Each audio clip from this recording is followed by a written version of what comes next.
All right, day one, elk hunting. I asked Drake, I said, let's just do like a day hike, something easy, get acclimated, day packs.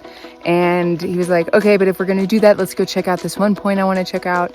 We just got back up to the trail and it's just another quarter mile to the car from here. So feeling good. It was hard, but feeling pretty good about it.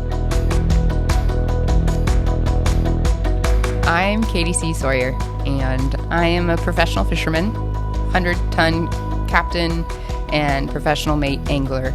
I've spent the last decade traveling the world on a sport fishing boat, and whenever I am not on a boat, I really like to be in the field or the mountains, going after my own meat to feed myself and my family. So December 2023, I managed to get a highly coveted public land elk hunt in Idaho.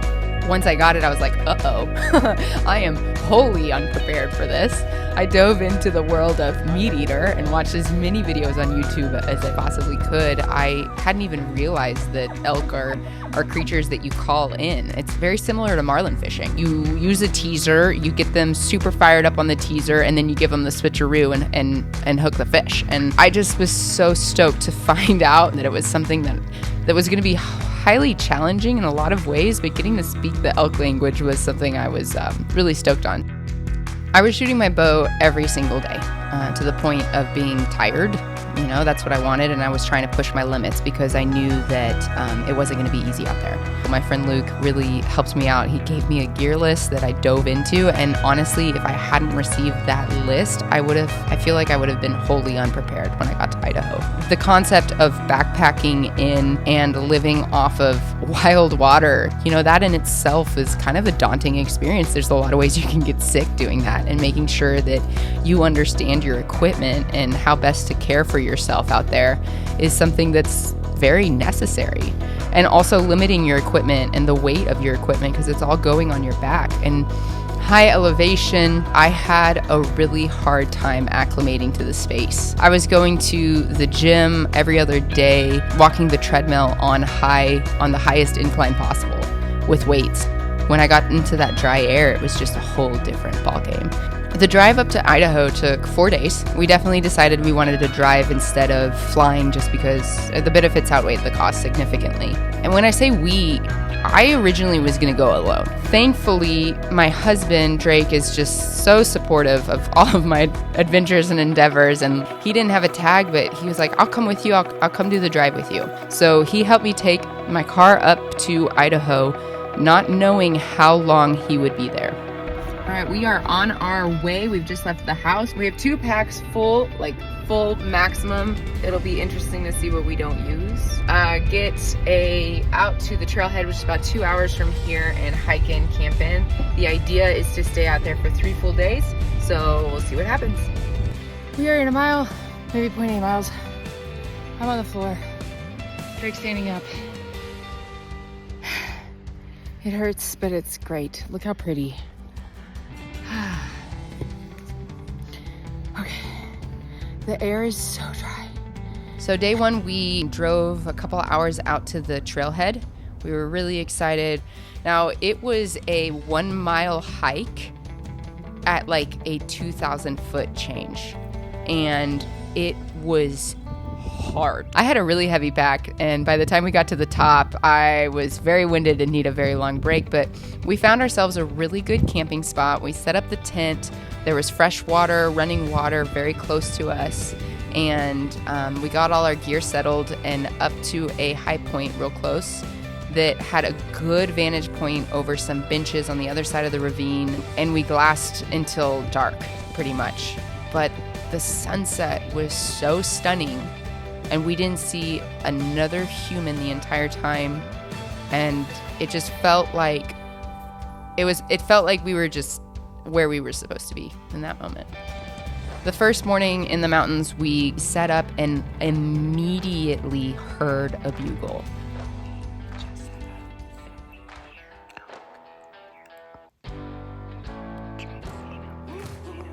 Right off the bat, we got super quiet, and then I saw a cow come out of the ravine in front of me.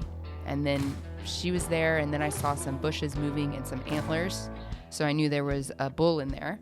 And then another cow came up behind her, and then another one. And I thought, oh my goodness, look at these incredible animals in front of me. Drake was laying down in the grass a ways behind me in the sagebrush. He was doing a great job cow calling. I had set myself up in a space that was a little bit over a hill where hopefully they would turn out and come across in front of me.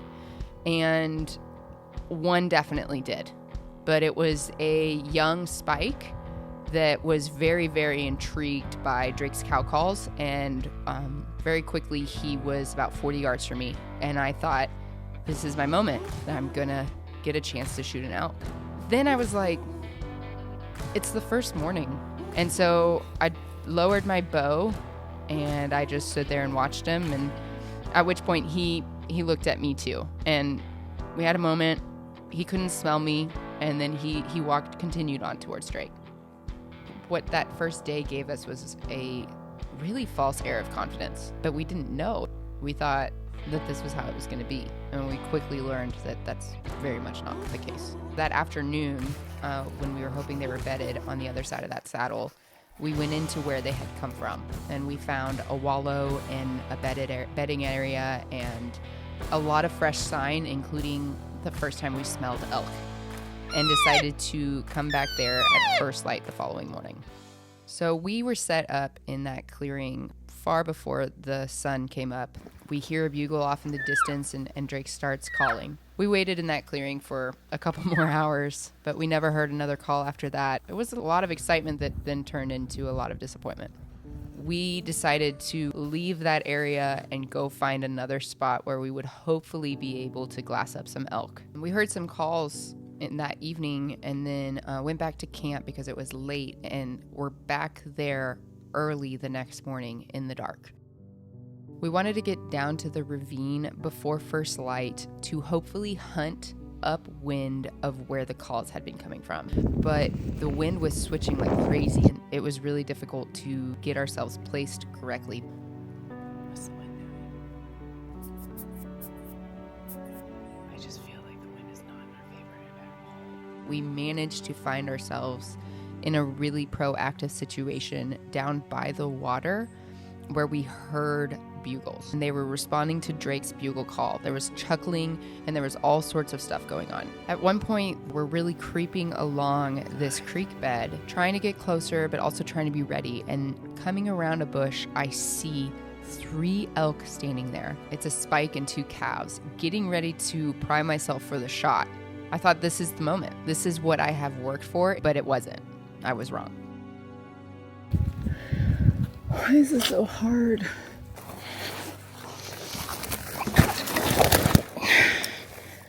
Okay, I rolled my ankle. Thank you. Thank you. Yeah, I'm okay.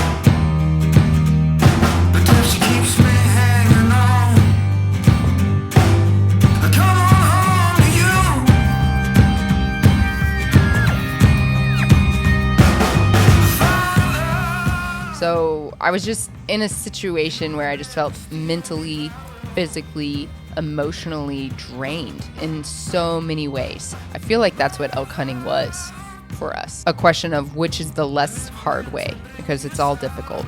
Good morning. I'm really cold. There's frost on the ground. I slept really badly because my body hurts so bad and it is so cold. My boots are soaked. I just hurt, and it's hard to feel like this is something I want to keep doing. I think that it's safe to say that I need a break. I saw the elk I want. I know where he lives, but I couldn't get him to come down, and man, it resulted in a really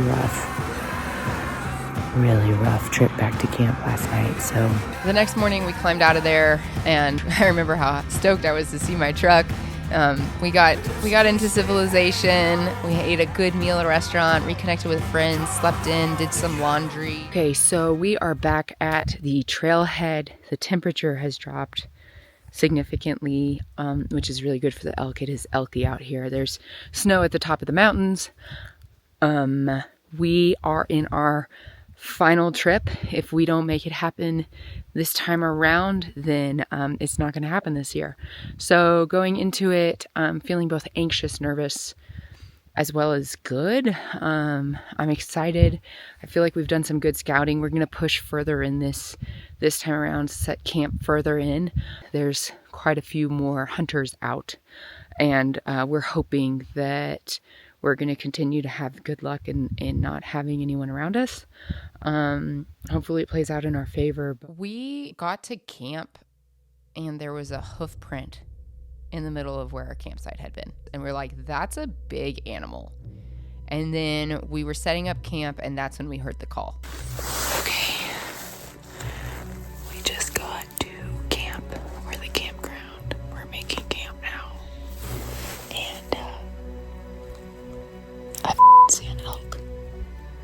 It looks like he's staring right at me. Holy I'm gonna move slowly and flip the camera. And it was close. So we dropped everything and we went looking for that animal. So I have this spike. I see it. And I turn to look behind me at what Drake's doing, and he's just over there setting the tent up, which I'm very grateful for. But he's very much unaware that there is an elk just upwind of us. Thankfully, that's the direction we were. I just felt like it was very lucky, and I was trying to get Drake's attention quietly. So this elk is staring at us, and he brings me my bow very quietly. He has his elk call. I'm running to get a closer shot. I can see the terrain. By this point in time, I understand the terrain so much better than I did that first morning. While Drake stood where I had been and that elk had been staring at me and started to make some cow calls.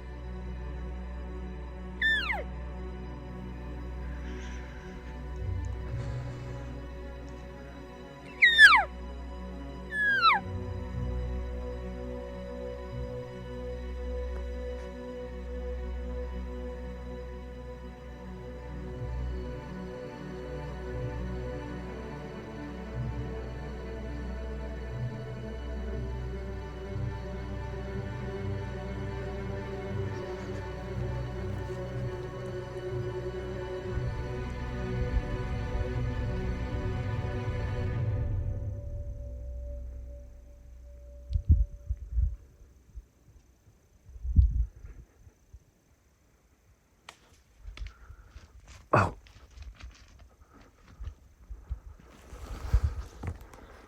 Okay.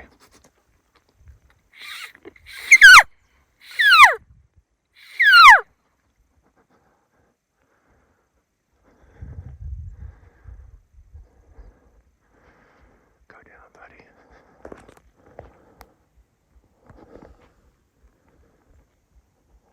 Good blood.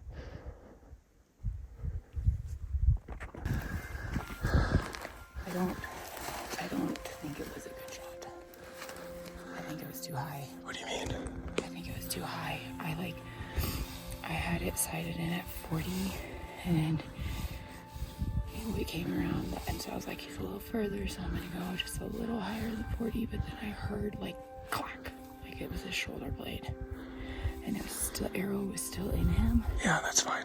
When he took off, then it flung out, but I was like having like a breakdown, I guess. I don't know. I didn't even see him come back, but he had a lot of blood down his side, so maybe. Yeah, no, it looked like a good hit. I like ran up the hill to try. I know. I thought you saw him go down.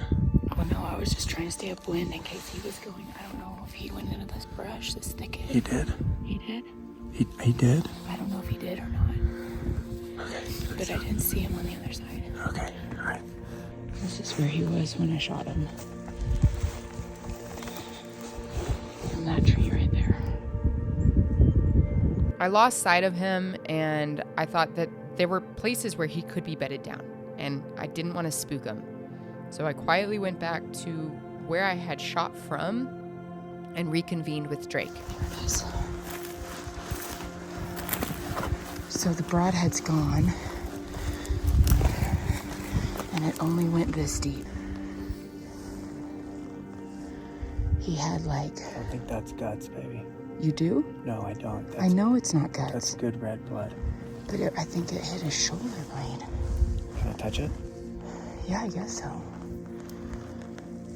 Yeah, it definitely went that deep. Oh, it didn't break off at the broadhead. It broke off. Yeah, no, that's... The arrow broke.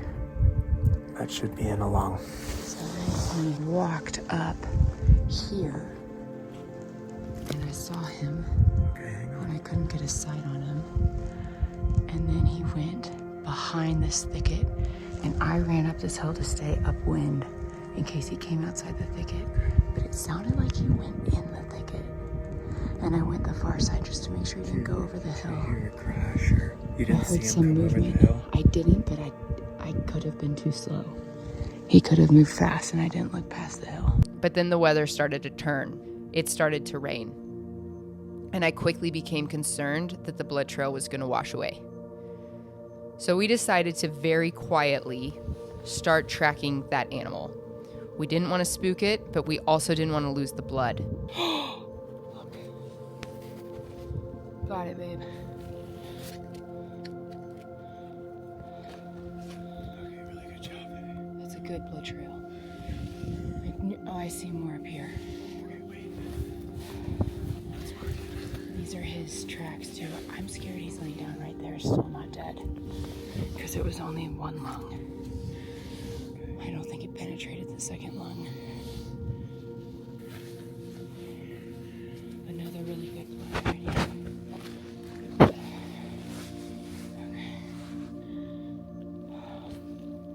We just went over this ridge. We barely could see anything. It's clear that the blood clotted really quickly, and the blood trail, what was really good at first, just kind of dissipated into nothing. I've seen that before with deer that only went 200 yards, so we're trying to find them.